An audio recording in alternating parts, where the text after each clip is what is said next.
Hey everybody, Alex here from Android Headlines, and today we are unboxing the ZTE Axon smartphone, which was announced just a few months ago, but we finally got a review in from ZTE to take a look at.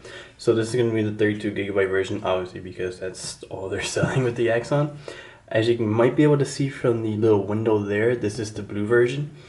It's got a Snapdragon 810, 4GB of RAM, Quad HD display, hi-fi audio. It's got all that good stuff. Dual camera, as you can see right there. So we're just gonna unbox it and take a look at it and give you my first impressions of the device, because I haven't actually touched it yet. So here we have the device as soon as we open up the box.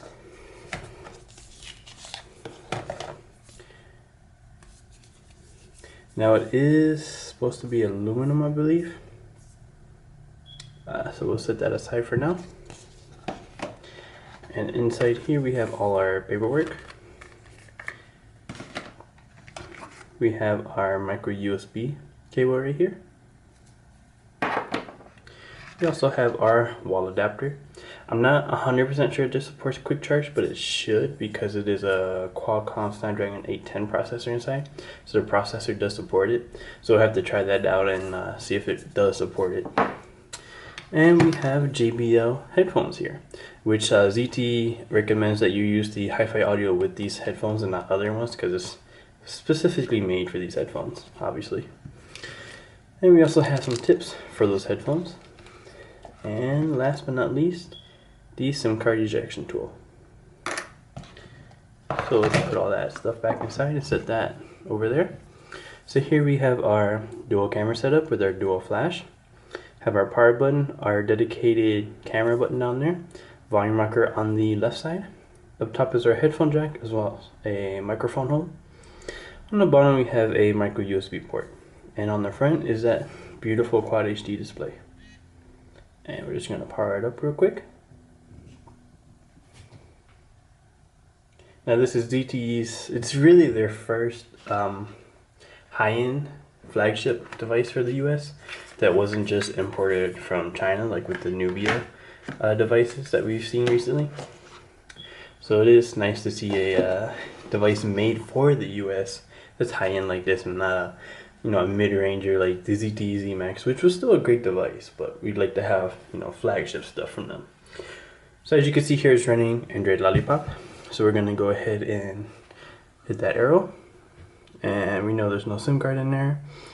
So now it's going to choose our Wi-Fi, so we'll connect to Wi-Fi and be right back. And now it's connected to Wi-Fi, and now it's telling us about the tap and go, which we can skip that. But basically with tap and go, you can touch it to another device that's Lollipop, and through NFC you can go ahead and switch over all your apps, your contacts, all that good stuff. So now we're going to sign into our Google account, so we'll be right back. And now we're signing into our Google account, which shouldn't take too long. So now it's just telling us to accept all the Google services and stuff like that. I'm going to turn off the backup my device's apps and app setting. So now it's telling you to protect your phone, so you can set up a screen lock now, or you can skip that. We're going to skip that and skip anyway. And now we're back to Google services for some reason. We'll hit next there.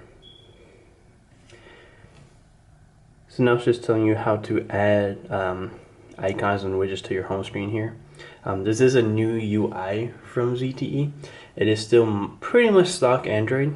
As you can see here, we don't have that white background that we get on stock Android, but you can also see that this is looping. So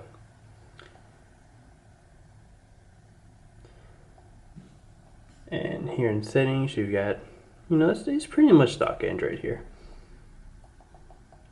There's a few changes, so they've kind of went like the Motorola route and put in some of their own changes, but not a lot.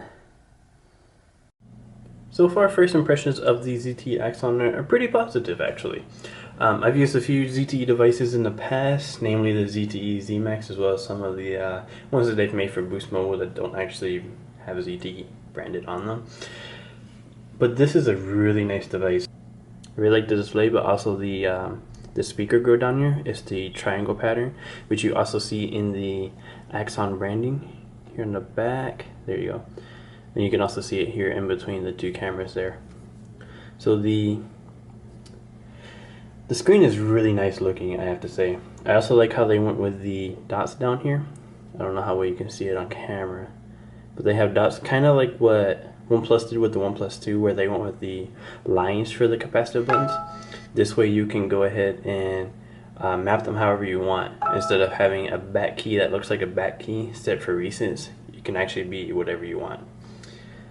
We'll jump into the camera real quick and just put something there.